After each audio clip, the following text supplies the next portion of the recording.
Hello दोस्तों, स्वागत है आपका आपके अपने यूट्यूब चैनल चर्चा विद गौरांश यूट्यूब चैनल पर। उत्तर प्रदेश अधीनस्थ सेवा चयन आयोग ने आज राजस्व लेखपाल मुख्य परीक्षा का नोटिफिकेशन जारी कर दिया।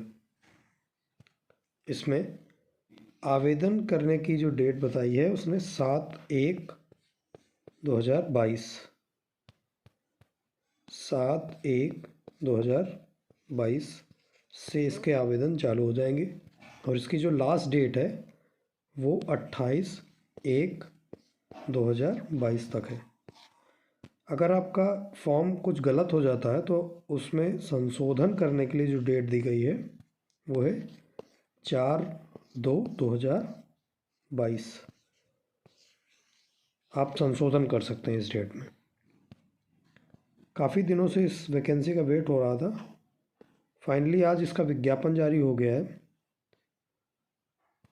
और इसने अपने विज्ञापन में जो पीटी परसेंटाइल की बात कही है, जो पीटी परसेंटाइल है वो पीटी इसने पास मांगा है। सिर्फ जो अभ्यर्थियों ने पीटी का एग्ज़ाम दिया था और वो पीटी पास है, अर्थात उनके पास पीटी का स्कोर कार्ड है, तो वो इस परीक्षा के लिए एलिजिबल हैं।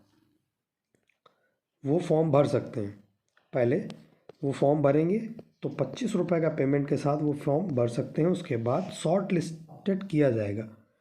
यहाँ पर दे रखा है राजस्व लेखपाल मुख्य परीक्षा हेतु अभ्यर्थियों की शॉर्ट लिस्टिंग करने के लिए प्रारंभिक अर्हता परीक्षा के स्कोर के आधार पर ही किया जाएगा। यानी पीटी में जो आपका स्कोर है उस आधार पर आप फॉर्म भर दें। उसके बाद एक लिस्ट जारी करेगा आयोग, जिसमें शॉर्ट लिस्टेड कैंडिडेट्स के नाम होंगे या शॉर्ट लिस्टेड कैंडिडेट होंगे, वो ही अगले चरण यानी मुख्य परीक्षा के लिए एलिजिबल होंगे। आगे इन्होंने ऑनलाइन आवेदन करने की प्रक्रिया दी है कि ऑनलाइन आवेदन किस प्रकार से कर सकते हैं। आप ऑनलाइन आवेदन दो तरह से कर सकते हो। या तो आप व्यक्तिगत विवरण के साथ कर सकते हो, जिसमें आप अपना नाम, जन्मतिथि, लिंग, उत्तर प्रदेश, मूल निवास, श्रेणी यानी कैटेगरी वगैरह डाल करके आप व्यक्तिगत विवरण कर सकते हो। या तो आप ओटीपी के माध्यम से कर सकते हैं। ओटीपी रजिस्टर्ड नंबर के साथ आप एक ओटीपी प्राप्त करेंगे और आप रजिस्ट्रेशन कर पाएंगे। आवेदन की पूरी जानकारी उसमें आप दर्ज करेंगे। कुछ जानकारी जो उसमें पहले से दर्ज होगी और कुछ जानकारी आपको नई दर्ज करनी होगी। फ़ोटो और हस्ताक्षर भी आपका पहले से ही उसमें अपलोड होगा, जो आपने पीटी के साथ अपलोड कर रखा होगा। तो आप उसमें जा कर के कंटिन्यू बटन दबा सकते हैं। आगे देखते हैं। आगे इसमें कई सारे डिक्लेरेशन दिए हुए हैं और फीस से रिलेटेड बात है। तो फीस से रिलेटेड जो है तो आपको 25 रुपये पहले पेमेंट करना है। उसके बाद मुख्य परीक्षा के लिए जो एलिजिबल होंगे, जो मुख्य परीक्षा के लिए एलिजिबल होंगे, उनसे आगे फीस दोबारा ली जाएगी। और अभी सबके लिए 25 रुपये का ही प्रावधान है। आप 25 रुपये पेमेंट करके आप पीटी के स्कोर के साथ आप लेखपाल का फॉर्म अप्लाई कर सकते हैं। लेखपाल का फॉर्म आप अप्लाई कर सकते हैं। जिन जिन लोगों ने पीटी दे रखा है वो सारे ही इसके लिए एलिजिबल हैं। और आपको पता होगा CCC इसमें पहले ही ख़त्म कर दिया है और मुख्य परीक्षा के बाद इंटरव्यू भी ख़त्म कर दिया गया है। यहाँ पर एक ये दिया है, मुख्य परीक्षा हेतु परीक्षा फीस शुल्क का भुगतान केवल मुख्य परीक्षा हेतु शॉर्ट लिस्टेड किए गए अभ्यर्थियों द्वारा अलग से ही किया जाना होगा। मतलब पहले आप 25 रुपये दे करके फॉर्म अप्लाई कर दीजिए। उसके बाद जब आप शॉर्ट लिस्टेड हो जाएंगे, आपका लिस्ट में नाम होगा या आप शॉर्ट लिस्टेड हो गए अगले चरण के लिए, तब आपसे मुख्य परीक्षा के लिए शुल्क दोबारा लिया जाएगा। वो शुल्क कितना होगा ये अभी आयोग ने नहीं दिया, और वो जब आप प्रवेश पत्र डाउनलोड करेंगे उसके पूर्व आपसे लिया जाएगा। आगे देखते हैं। आगे इसमें सारे डिटेल है कि आप अपने नाम में गलती करते हैं तो उसका जो संशोधन है वो आप कर सकते हैं। यहाँ वैकेंसी को देख लेते हैं एक बार। वैकेंसी इन्होंने दे रखी है, राजस्व परिषद उत्तर प्रदेश लखनऊ लेखपाल की वैकेंसी। ग्रेड वही 5200 वाला है ग्रेड। 18 से 40 एज है, जिनका एज ग्रुप 18 से 40 के बीच में आ रहा है वो सारे के सारे, और पीटी दे रखा है, पीटी दे रखा है यानी पीटी पास हैं तो वो सभी, और इंटरमीडिएट पास हैं तो वो सारे के सारे लेखपाल के लिए एलिजिबल है। यहाँ पर जो अनरिजर्व्ड की जो वैकेंसी दी गई है वो 3271 दी हैं। अनुसूचित जाति की जो दी हैं वो 1690 दी हैं। अनुसूचित जनजाति की जो दी हैं वो 152 दी हैं। अन्य पिछड़ा वर्ग की जो हैं ओबीसी वो 2174 हैं। जो कमज़ोर वर्ग यानी ईडब्ल्यूएस कैटेगरी के हैं, ईडब्ल्यूएस कैटेगरी के उनके लिए 798 पद हैं। और ओवरऑल पद जो हो जाते हैं वो हो जाते हैं 8085 यानी 8085 पद। यहाँ पर महिलाओं के लिए जो, क्योंकि यूपी ट्रिपल एस सी हमेशा से महिलाओं के लिए अलग, या यूपी की किसी भी वैकेंसी में महिलाओं के लिए अलग पद निकलते रहें, तो 8085 का 20% महिलाओं के लिए आरक्षण है। तो 20% आप निकालेंगे तो 1600 के आसपास, 1600 प्लस ही वैकेंसी बैठ रही हैं, 1600 प्लस के आसपास वैकेंसी आएंगी, वो महिलाओं के लिए आरक्षित हैं।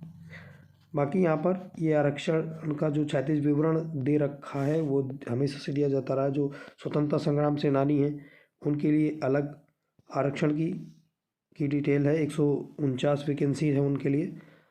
जो दृष्टिबाधित हैं या श्रवण बाधित हैं उनके लिए 102 दे रखी है। विकलांगता जिस प्रकार से हो, यहाँ पर कई सारे अलग अलग क्षैतिज आरक्षण दे रखा है।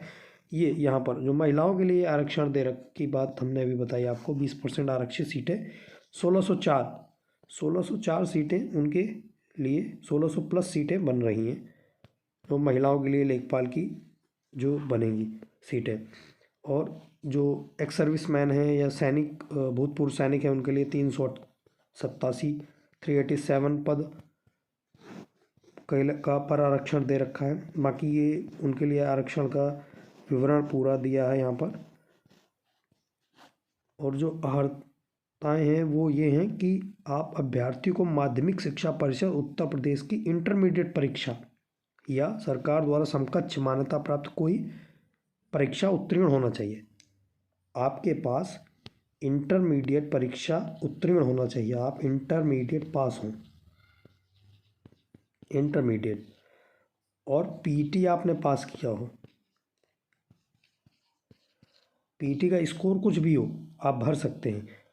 पहले चरण के लिए 25 रुपये दे करके आप फॉर्म भर सकते हैं। उसके बाद आप मुख्य परीक्षा के लिए शॉर्ट लिस्टेड किए जाएंगे। शॉर्ट लिस्टेड में अगर आप शॉर्ट लिस्टेड हुए, आप प्रवेश पत्र अपना डाउनलोड करेंगे, तब आपसे दोबारा से फीस ली जाएगी।